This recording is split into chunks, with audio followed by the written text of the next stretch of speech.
Bismillahirrahmanirrahim. Assalamualaikum warahmatullahi wabarakatuh.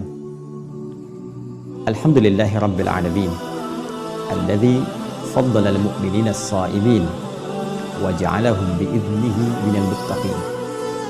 Wassalatu wassalamu ala afdalil anbiya'i wal mursalin, habibina Muhammadin wa ala alihi wa sahbihi wa dhurriyyatihi wa ummatihi ila yaumiddin wa ba'du. Saudara-saudariku, pemirsa dimanapun Anda berada, berjumpa kembali dalam program Aku Suka di hari ke-20 di bulan Ramadan tahun 1441 Hijrah. Masya Allah, Alhamdulillah, tak terasa sekarang kita telah masuki puncak 10 hari terakhir di bulan Ramadan yang sangat kita cintai ini. Dan tentunya ini harus terus menjadikan kita termotivasi untuk meningkatkan amal-amal kebaikan kita, sekaligus mengevaluasi catatan amal ibadah yang maksimal kita tunaikan dari hari pertama sampai dengan hari ke-20 ini. Mohon izin untuk mengingatkan pada diri pribadi dan kita semua, apakah sampai di detik ini sholat kita telah meraih kekhusyuan yang meningkat dari hari sebelumnya? Bacaan Al-Quran kita telah bertambah dari yang dilafadzkan oleh lisan kita yang akan dipertanggungjawabkan di hari kiamat itu?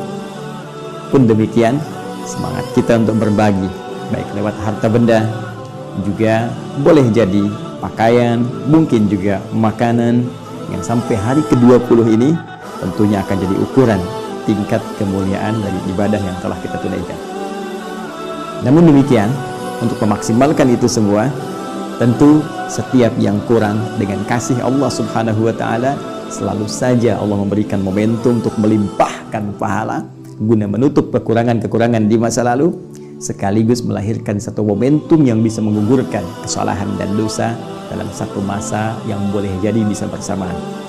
Di pertemuan lalu kita telah uraikan tentang momentum dimaksud dalam satu malam saja di bulan Ramadan yang kita kenal dengan malam Al-Qadar.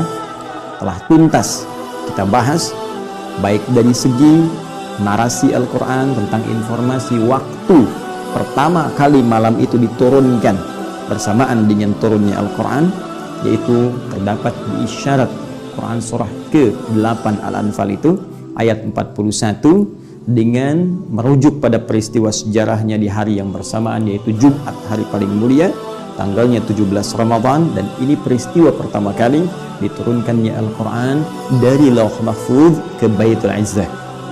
Demikian kemudian berproses hingga lahirnya Rasulullah SAW ditugaskan sebagai seorang nabi dalam usia 40 tahun 6 bulan 12 hari itu. Kemudian turun wahyu kepada beliau dan berproses malam Al-Qadar diturunkan. Dalam keterangan versi Nabi SAW, banyak di akhir-akhir di bulan Ramadan, khususnya di 10 hari yang terakhir. Karena itu pertemuan yang lalu kita telah uraikan keterangan-keterangan Nabi, bagaimana kemudian Nabi meminta kita memburu 10 malam terakhir. Dan mohon izin bagi teman-teman yang baru bergabung, mohon Anda bisa menyimak kembali tayangan kami di pertemuan yang lalu supaya bisa terhubung, ya, ada ketersambungan materi hingga pertemuan saat ini. Nabi meminta kita mencari di malam-malam yang terakhir. Saya tuntas jelaskan kemarin seperti diulas di hadis riwayat Al-Bukhari nomor hadis 2020 itu dari Sayyidah Aisyah radhiyallahu taala anha, ketika Nabi menyampaikan bima ma'na taharru ya Lailatul Qadri fi al-ashr al-awakhir min Ramadan. Ayo buru, ya, buru, seriuskan dirimu, maksimalkan persiapanmu untuk mendapatkan malam Al-Qadar itu 10 malam-malam yang terakhir di bulan Ramadan. Baik, bahkan juga ada beberapa spesifik hadis mencari di malam-malam ganjil, witir, seperti pernah kita tuntaskan dalam pertemuan yang lalu, baik riwayat dari Sayyidah Aisyah, juga riwayat dari sahabat Ibnu Umar radhiyallahu taala anhuma. Sekarang yang harus kita lengkapi adalah, jika telah kita dapatkan waktu itu, seperti Sayyidah Aisyah pernah bertanya kepada Rasulullah SAW, ya Rasulullah, jika dengan izin Allah aku dapati malam itu, maka doa apa yang harus aku bacakan? dalam keterangan-keterangan lain bahkan Nabi memberikan petunjuk. Ini amalan yang harus kamu lakukan. Amalnya disebutkan, doanya kemudian disampaikan, dan yang paling indah nanti ada feeling yang diisyaratkan oleh Al-Quran, yang dengan feeling itu ada petunjuk malam Al-Qadar. Mungkin bisa kita rasakan dengan mengerjakan amalan itu. Nah, di edisi Aku Suka saat ini, kita akan coba turunkan dulu keterangan tentang amalan-amalan yang ditunjukkan oleh Nabi SAW, doa-doa yang langsung dibimbing lafadznya oleh beliau. Kemudian kita akan akhiri dengan mengambil isyarat dari Al-Quran tentang pertanda yang bisa terasa tentang waktu di malam Al-Qadar. Mari kita mulai teman-teman sekalian. Pertama, kita akan coba lengkapi kajian lalu dengan mengurai amalan malam Al-Qadar. Ada dua bagian pokok yang bisa kita dapatkan secara umum dari isyarat hadis-hadis Rasulullah SAW. Keduanya, satu, berbentuk amalan spesifik. Tentunya di antara sekian amal yang bisa kita kerjakan di malam-malam terakhir Ramadan yang diharapkan bersamaan dengan malam Al-Qadar. Tapi ada satu yang spesifik yang disebutkan Nabi SAW dari sekian rencana amalan itu, yaitu yang disebutkan Al-Imam Al-Bukhari dalam kitab sahihnya nomor hadis 35. Juga demikian Al-Imam Muslim dalam kitab sahihnya nomor hadis 765. Rawi yang meriwayatkan hadis ini silsilah sanadnya sehingga sampai ke Rasulullah SAW, yaitu sahabat Abu Hurairah, nama aslinya Abdurrahman bin Sakhr, dan status hadisnya sahih. Apa yang Nabi sampaikan? Qala Rasulullah SAW, man yaqum Lailatul Qadri. Ada redaksi lain menyebutkan man qama Lailatul Qadri. Baik, keduanya memiliki makna yang identik, yaitu siapa yang mampu menunaikan sholat ya bersamaan di malam Al-Qadar. Jadi amalan spesifiknya itu sholat, teman-teman ya, amalan spesifiknya sholat. Imanan wahtisaban, yang ia lakukan, satu, dengan penuh keimanan kepada Allah Subhanahu wa Ta'ala.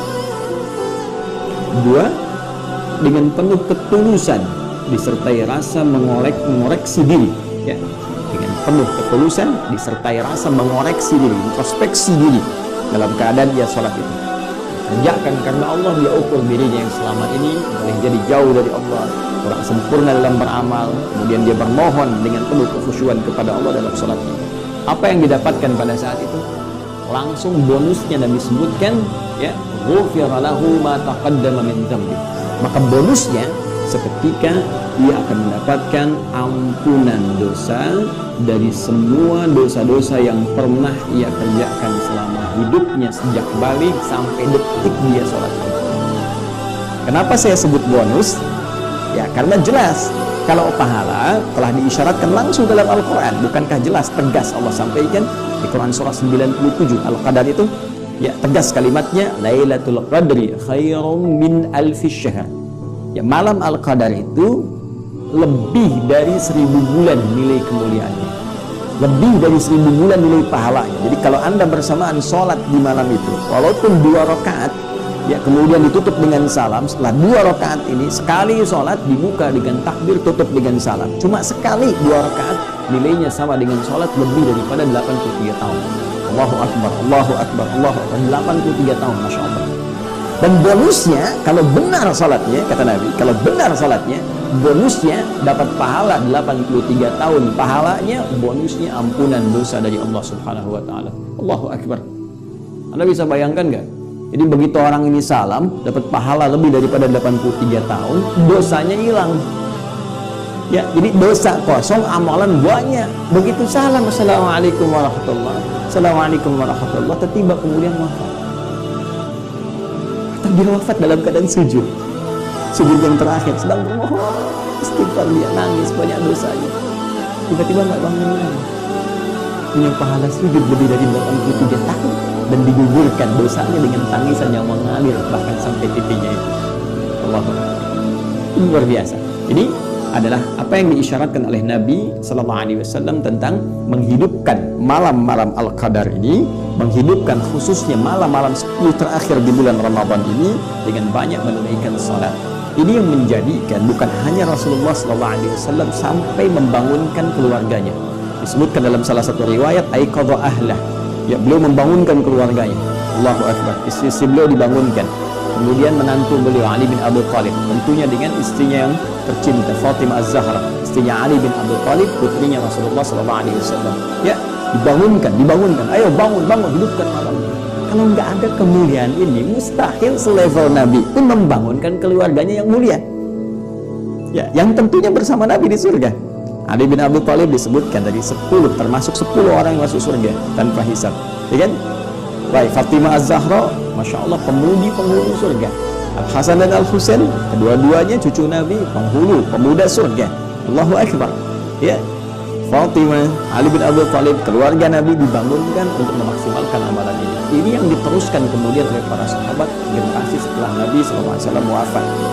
Hingga kini, jangan heran, bahkan di Masjid Al-Haram misalnya, di Masjid Nabawi, atau bisa kita katakan kalau dalam konteks ini lockdown misalnya di sana, ya, dalam konteks ahli Mekah yang muslim, ya, kekinian sampai sekarang, ahli Madinah yang muslim tentunya sampai sekarang, ya, karena dilarang yang tidak beriman masuk ke dalam 2 wilayah tanah suci ini, membiasakan pula untuk menghidupkan malam-malam khususnya di 10 hari terakhir Ramadan. Ya, kalau Anda umrah pada bulan-bulan Ramadan akan terasa bagaimana malamnya bangkit kembali, sholat lagi, bahkan diperbanyak bacaannya, diperbanyak kemudian kekhusyuannya, sehingga terasakan kemana dalam hidup. Apa yang diinginkan dari situ? Ini menghidupkan sunnah Nabi. Bangun, ya, tunaikan.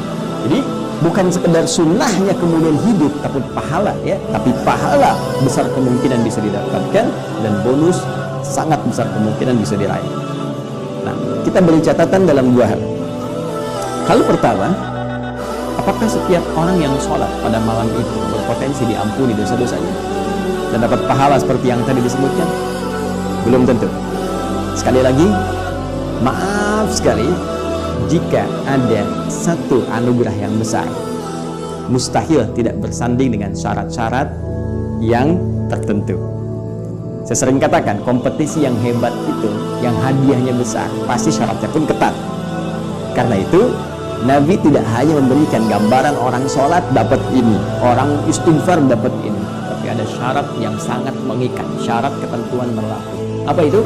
Perhatikan kalimatnya, imanan wahtisaban.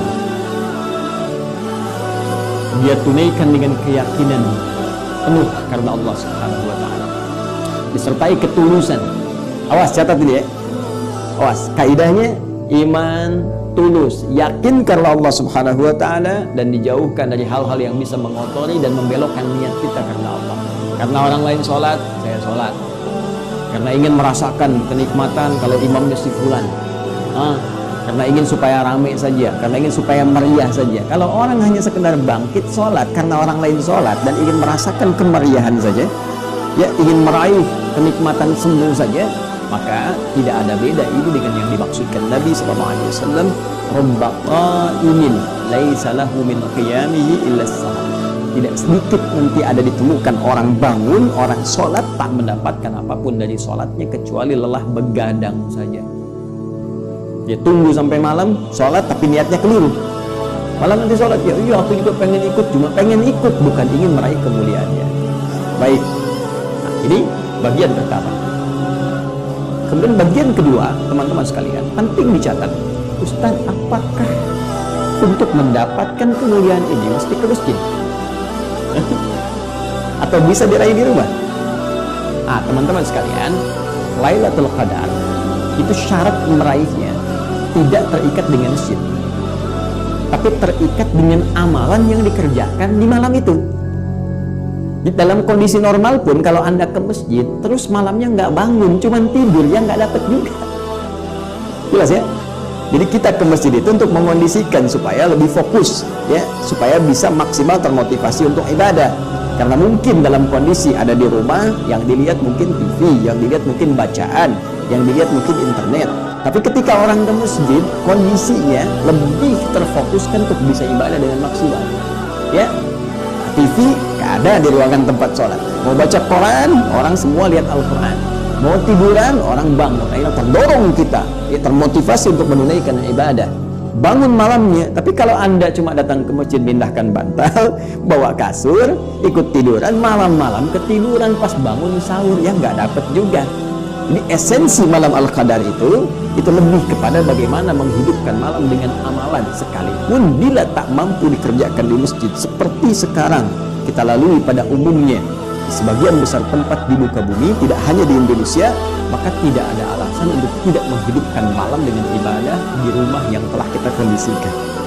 Ya, baik. Jadi teman-teman sekalian, jangan kemudian terjadikan alasan, saya nggak bisa ke masjid nih, saya nggak bisa dapat malam Al-Qadar. Tidak. Anda bikin kondisi di dalam rumah, kondisikan satu ruangan, hidupkan malamnya, bangun jam 2, ya, bangun misalnya setengah 3, walaupun Anda sedikit ambil bagiannya untuk menunaikan sholat, isi dengan istighfar, sementara tiduran dulu sejenak, kemudian bangkit untuk menunaikan sahur, makan, istighfar lagi, isi. Yang penting hidupkan. Ya. Jadi ini bagian kedua yang penting kita jawab. Syarat mendapatkan kemuliaan ini tidak terikat dengan tempat di masjid, tapi lebih kepada bagaimana menghidupkan malamnya dan menghadirkan suasana yang sekiranya bisa kita maksimalkan untuk menunaikan ibadah kepada Allah Subhanahu wa Ta'ala. Baik, ini bagian yang pertama. Kemudian yang kedua, ada isyarat yang ditemukan juga dalam hadis-hadis Nabi SAW, bimbingan langsung tentang satu doa yang langsung ditalqinkan, dibacakan melalui lisan Nabi yang sangat mulia kepada istri beliau tercinta Sayyidah Aisyah radhiyallahu taala anha. Ketika Sayyidah Aisyah bertanya pada Rasulullah, "Ya Rasulullah, jika dengan izin Allah tentunya, ya, aku berkesempatan bersamaan mendapatkan malam Al-Qadar itu, apa yang harus aku katakan? Apa yang harus aku bacakan dalam doa? Madza aqulu fiha?"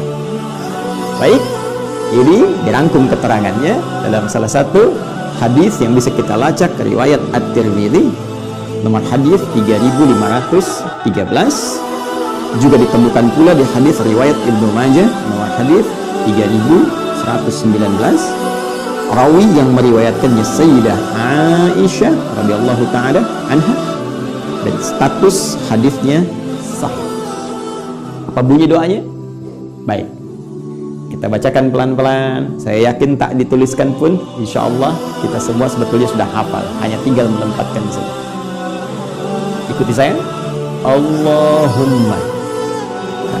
Allahumma innaka afuwun tuhibbul afwa fa'fu anni.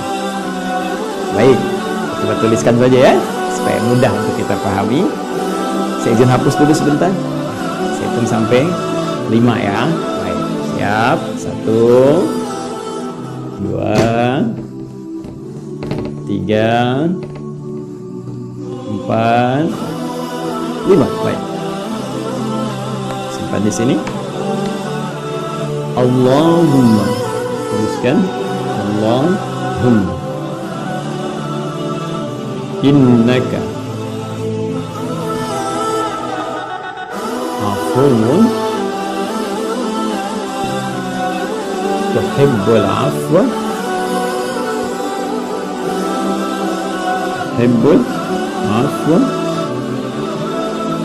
fa'fu anni. Masya Allah.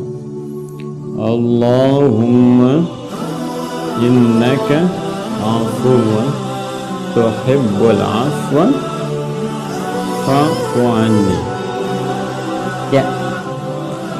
Ya Allah, ingat Allahumma itu penyatuan antara ya dengan Allah, disatukan jadi Allahumma.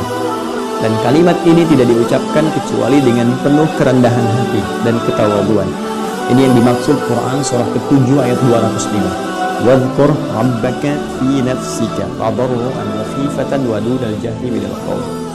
Ya, berdoa sebut nama Rabbu dalam jiwamu, mohon dengan penuh ketawaduan dan penuh harap. Jadi kalau berdoa kata Quran tuh harus optimis, minta penuh harap tapi tawadu sifatnya, ya, sifatnya tawadu. Baik, jadi ketika Anda mengucapkan Allahumma, minta dengan penuh kekhusyuan, ketawaduan, jangan naikkan keadaan diri kita. Makanya ada dalam riwayat sambil mengangkat tangan dari beberapa doa itu dipertemukan sambil kita bermohon dengan penuh kekhusyuan kepada Allah. Innaka afuwun, ya Allah, sungguh hanya Engkau, ya, hanya Engkau ya Rabb.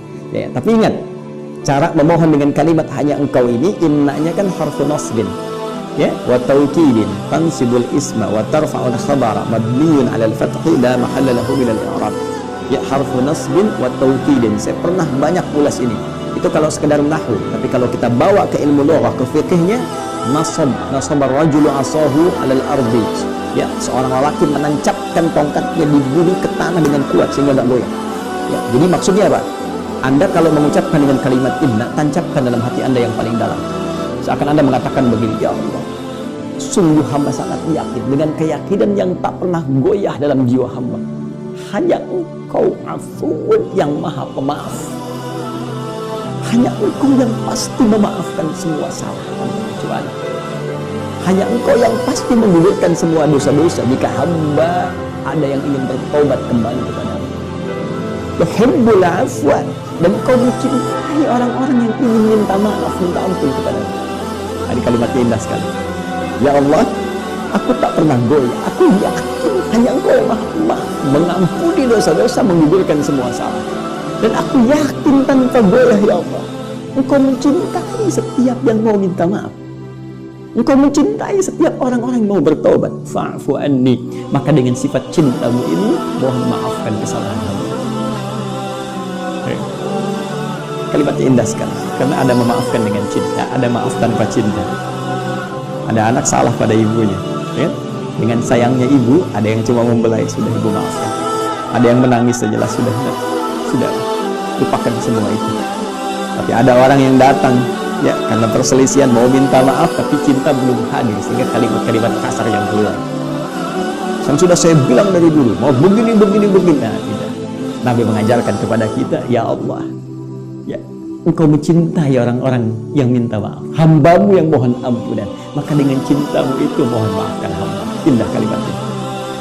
Baik, ya, dosa apapun sepanjang nyawa belum dikerongkongan, Anda pernah berbuat apapun, ya, perbuatan-perbuatan yang sangat masuk bahkan dalam kategori dosa besar, ya, perbuatan musyrik, kadang-kadang nggak sadar, riya itu musyrik kecil, ya, ingin dilihat orang, ingin didengar orang, apalagi musyrik betulan. Hati-hati dalam konteks betulan yang saya sebutkan, yang nyata benar-benar termasuk dosa besar yang disebutkan langsung oleh Nabi SAW. Ya, meminta kepada selain Allah Subhanahu Wa Taala, datang ke dukun-dukun, datang ke paranormal, ya, ke benda-benda tertentu, merasa ada dikeramatkan, memberikan satu kekuatan dan sebagainya. Tinggalkan semua itu, kembali kepada Allah, minta ampun.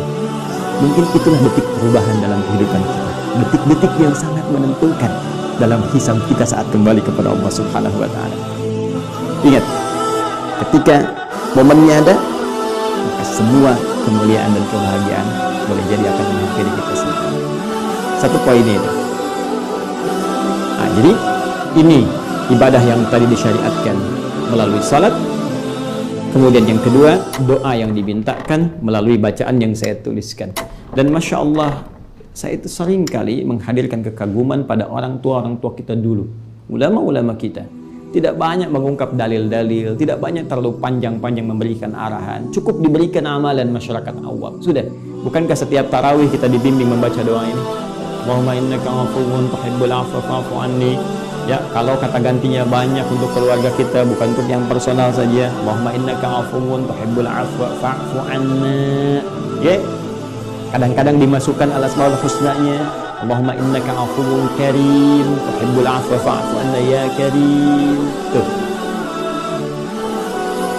Kalau kita konsisten tarawih itu, bukankah tarawih kan dikerjakannya kalau nggak tengah malam, ya kan?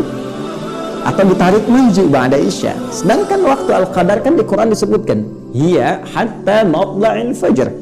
Malam al-qadar itu terbentang luas sampai ke pembuka fajar, menjelang fajar. Maka Maka kalau benar kita konsisten sholat malamnya, lakukan dengan baik, baik di tarawih sifatnya qiyamul lail ataupun tahajud, maka peluang ini akan mungkin bisa kita maksimalkan. Nah, sampai di sini setelah mengetahui amalan utama, ya, saya katakan utama karena nanti ada amalan-amalan turunan. Kan tak mungkin Anda isi tengah malam cuma sholat 2 rakaat mesti fokus tidur. Kenapa tak kita tambah dengan yang lain? Ya, bisa baca Al-Quran atau tilawah, perbanyak zikir. Nah, itu amalan-amalan tambahan yang mengiringi. Ini yang utama. Hanya pertanyaannya begini, apakah semua orang yang bahkan bangun di malam-malam akhir Ramadan untuk mengejar keutamaan Al-Qadar khususnya bisa otomatis bersemangat menunaikan ibadah? Atau belum tentu setiap orang yang bangun bisa langsung bisa fokus ibadah? Kalau tidak semua bisa seperti itu, karena boleh jadi ada yang sudah terbiasa gampang bangun, ada yang baru ingin memulai 20 hari ke belakang nggak ngapa-ngapain, dia kejar yang 10 malam terakhir.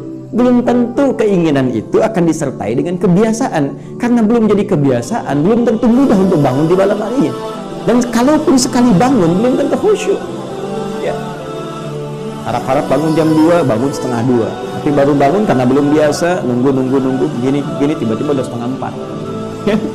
Baik, wudu dan seterusnya. Nah sekarang, apakah ada tips dari Al-Quran dan hadis Nabi SAW? Kalau saya ingin bangun dan memfokuskan diri, seperti apa cara bangunnya? Bagaimana saya bisa memfokuskan diri dan di mana tempatnya? Teman-teman sekalian, dalam bahasa Arab, jika Anda ingin mengonsentrasikan diri, fokus terhadap sesuatu, dalam kondisi tertentu khusus yang sulit dipalingkan pada yang lain, maka bahasa Arabnya disebut dengan akafa.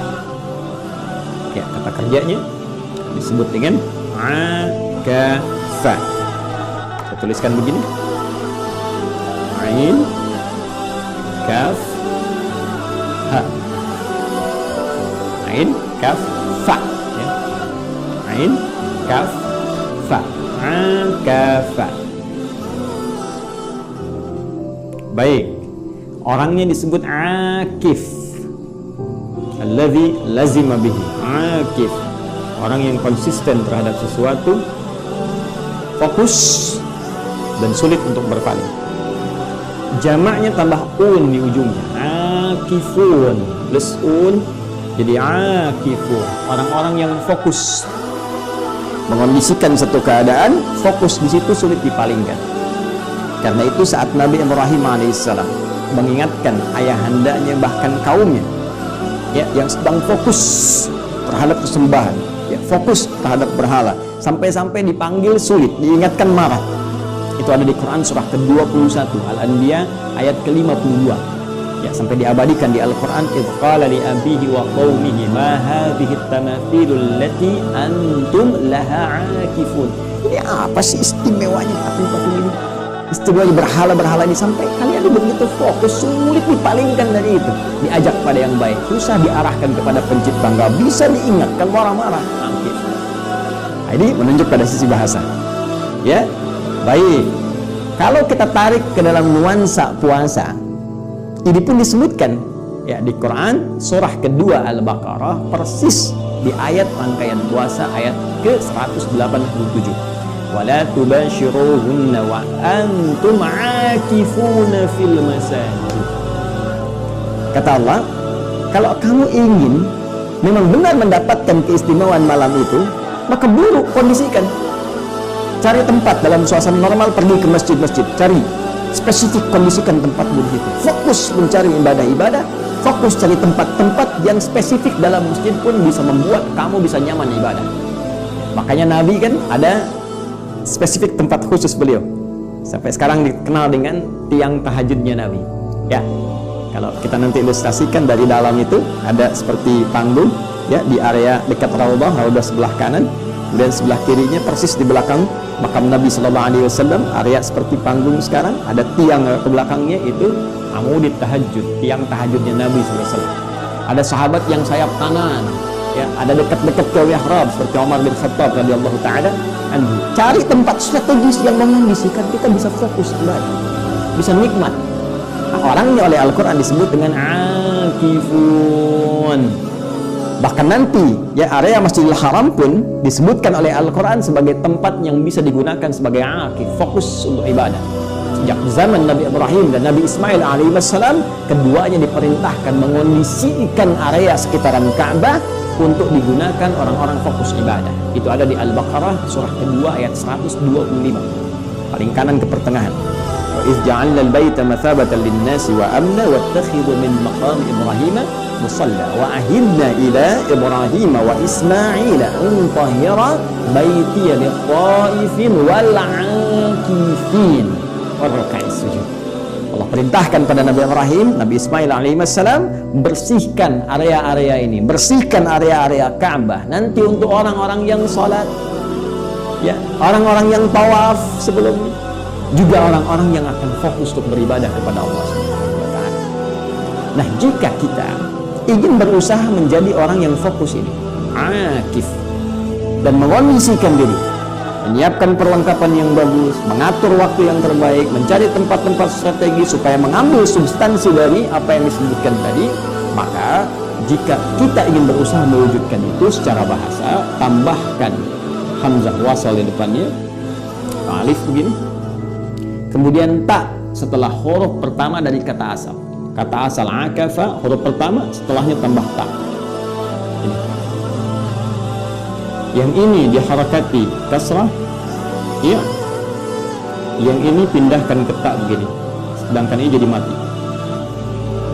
Rubah dari akafa menjadi i'takafa, ya'takifu, i'takafa talibu, ya, lil qiraati wal muraja'ah.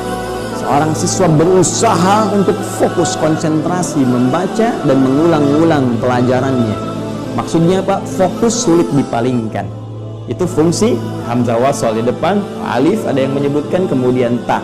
Usaha untuk fokus dan sungguh-sungguh terhadap sesuatu sehingga tidak dipalingkan pada kegiatan-kegiatan lain. Kata kerja infinitifnya i'takafa, sifatnya disebut dengan i'tikaf. Sifatnya disebut dengan i'tikaf. I'takafa, ya'takifu, i'tikafan.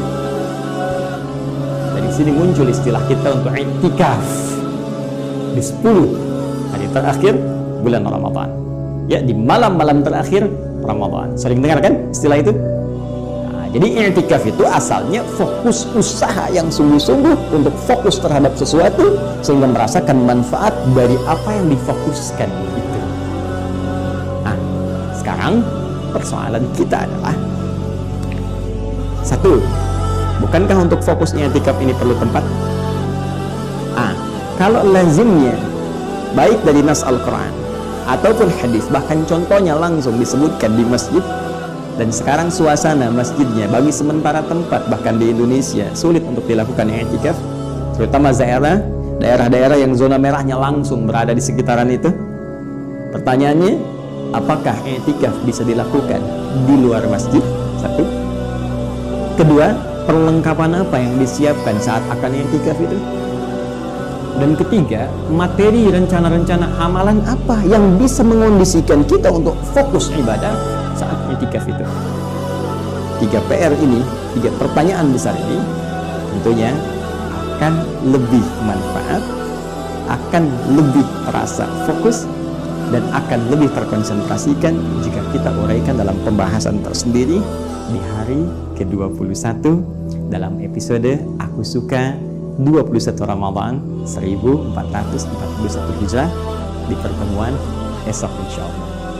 Nah, karena itu sebelumnya saya simpulkan dulu bahwa yang pertama, jika kita sudah hadir di malam-malam 10 terakhir Ramadan dan akan dimulai pada malam hari ini, maka kondisikan diri kita untuk bisa bangun di malam hari walaupun cuma sebentar. Kedua, siapkan amalan terbaik, setidaknya amalan utama yang ditunjukkan Nabi, yaitu salat. Dan minta kepada Allah dengan penuh ketulusan, baik dalam sujud ataupun dalam doa-doa pasca salat, kalimat yang diajarkan langsung oleh beliau kepada istri tercinta beliau Sayyidah Aisyah radhiyallahu taala anha, Allahumma innaka afuwun tuhibbul afwa fa'fu anni, atau fa'fu anna untuk keseluruhan. Dan jangan lupa selanjutnya lakukan semua itu dengan keyakinan kuat kepada Allah dan ketulusan, keikhlasan, tidak untuk yang lain. Terakhir, untuk mendapatkan kenikmatan semua itu, kita harus berusaha untuk fokus, mencari tempat strategis, menghidupkan suasana yang nyaman, sehingga kenikmatan ibadah itu akan terasa dalam kehidupan kita. Dan bagian terakhir ini akan kita maksimalkan sekali lagi dalam pertemuan esok hari dengan izin Allah Subhanahu wa ta'ala. Demikian yang bisa saya sampaikan. Semoga ada manfaat yang bisa diraih. Mohon maaf atas kekurangan. Semoga Allah memaafkan dan semoga Anda memahami dan diberikan kita kemudahan untuk mengamalkan. Subhanallahumma wa bihamdika, asyhadu an la ilaha illa anta, astaghfiruka wa atubu ilaik. Wa akhiru da'wana